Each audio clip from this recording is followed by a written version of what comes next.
Hi guys, I thought we'd try something different. I'm gonna read a chapter book and I'm gonna read it in parts so that you don't have to listen to the whole book at once because it might take an hour.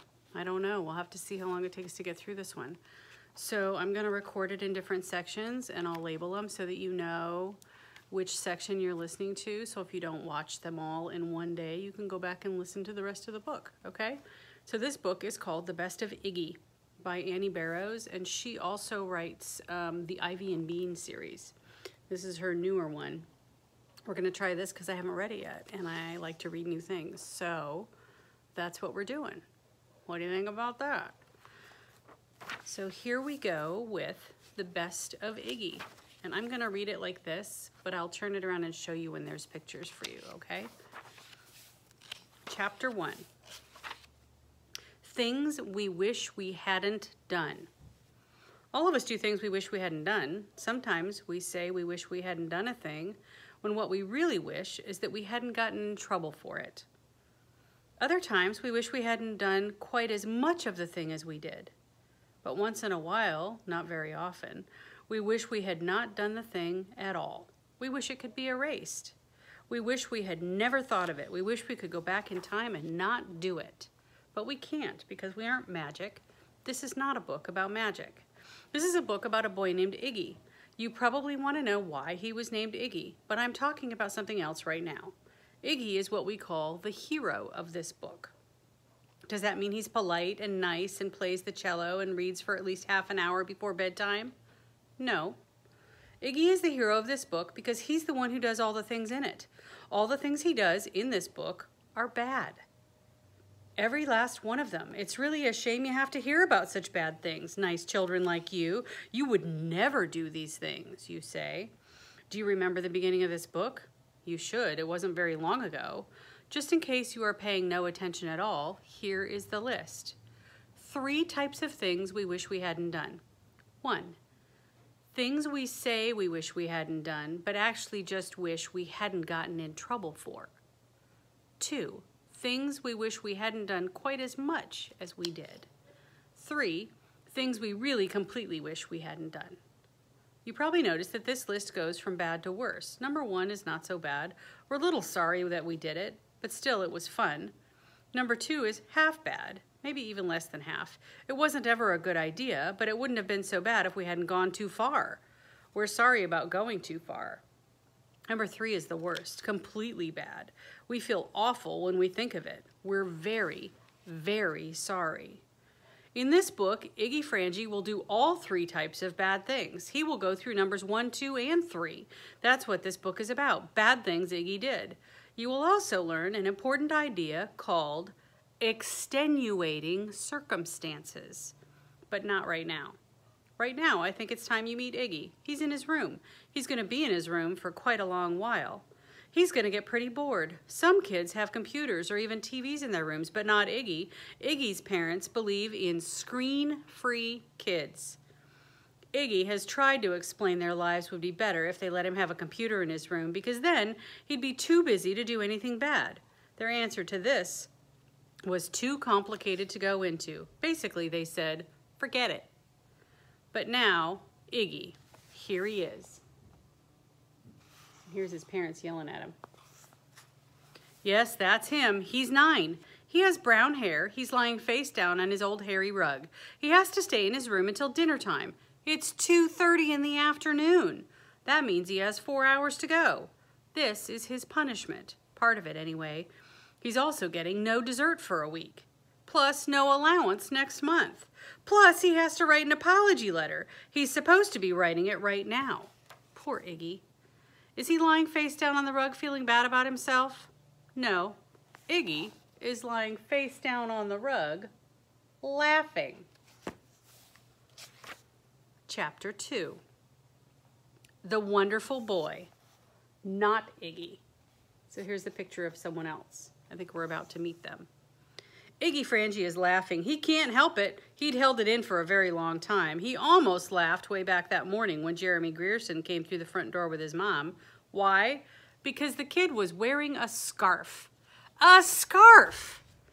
Of course, Iggy didn't laugh. Laughing would have been rude, also unfair, because probably Jeremy didn't want to wear a scarf. Probably his mom made him do it. Moms make you do stuff. Iggy's mom, for example, made him hang out with Jeremy because she was friends with Jeremy's mom. Why wasn't she friends with the mom of guys Iggy liked? Those moms seemed fine to Iggy, but no, she had to be friends with Mrs. Grierson, and Mrs. Grierson had to have Jeremy, and both of them had to come over for brunch. At the front door, Iggy's older sister, Maribel, said, "Hi, Jeremy."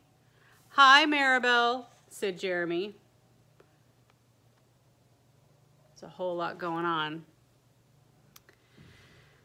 "Iggy," said Iggy's mom. This meant, say hi to Jeremy. "Hi," said Iggy. "Hi," said Jeremy. "I like your scarf," said Maribel. Iggy made a face. "I do," she argued, with Iggy's face, because he hadn't said anything. "Jeremy's got style." Ever since she'd turned 11, Maribel said things like this about clothes. Iggy thought it was dumb. Iggy didn't say it was dumb. Iggy said nothing. Nothing was nice compared with the things he was thinking. But did Iggy get credit for being nice? No. His mom gave Iggy the fisheye. "Why don't you and Jeremy go play a game together while we get brunch on the table?" "'Kay, what you want to play, Jeremy?" Jeremy shrugged. "Whatever." Not the nicest answer, Iggy thought. But did Jeremy get the fisheye from his mom? No. Jeremy's mom said, "Jeremy's got to eat like a horse this morning because he has a recital this afternoon." A recital, of course, because Jeremy Grierson played the cello. Jeremy Grierson was a reader. Jeremy Grierson had the best manners ever, said Iggy's own grandmother. Everyone thought Jeremy Grierson was the most wonderful boy in the world. Even some kids thought that, girls mostly, but still. The grown-ups went into the kitchen. Maribel went with them. That was new too. Iggy and Jeremy looked at each other. "Come on," said Iggy.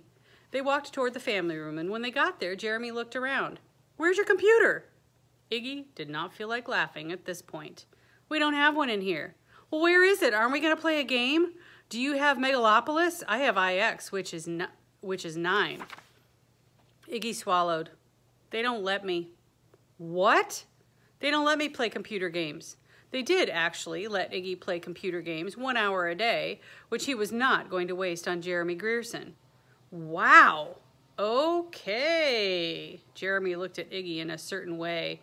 The certain way was this: with pity for Iggy's sad, boring, dorky life, and with joy for his own much better life. He had so much pity for Iggy that extra pity oozed out in his voice when he said, "What game do you want to play?" At that moment, Iggy felt bad. He felt even worse when the next moment, when his little sister Molly came in the room. Molly was 3, and everybody about her was round. Her face, her eyeballs, her curls, and her stomach. She yelled at people a lot. She cracked Iggy up, except not at that moment, because what she did when she came into the room was look at Jeremy, point her finger at Jeremy, and say to Jeremy, "I like that boy." Jeremy laughed. "Read me a book, boy," said Molly. Jeremy laughed again. "Okay." Iggy couldn't believe it. Molly got a book and sat down next to Jeremy on the couch. She dug her elbow into his leg so he wouldn't go away. "Read, boy," she said. And he did. Those were the things she did with Iggy, not with other people. Iggy sat down on the floor and pretended to do a puzzle. There's a picture of Molly. And there's Jeremy reading to her. In this way, time went by until enough had passed for Iggy's mom to call brunch. Chapter 3. Extenuating Circumstances, Part 1. This is a short chapter about a couple of long words. Extenuating circumstances. Those are facts that make the things people do more understandable. They're pieces of information you need to know before you decide whether someone is good or bad. This idea is tricky, so here is an example. Number 1, a guy walks into a store and steals a loaf of bread. Number 2, a guy walks into a store and steals a loaf of bread because he hadn't eaten anything in 2 days. Because he hasn't eaten anything in 2 days is an extenuating circumstance. Do you think it's less bad to steal the bread if you haven't eaten in 2 days? I do. Keep in mind that when you read the next chapter, and especially when you read chapter 6, we're going to stop there, and I'm going to record the next part separately. So if you want to save the next few chapters for another day, you can stop here. Love you guys. I'll see you soon.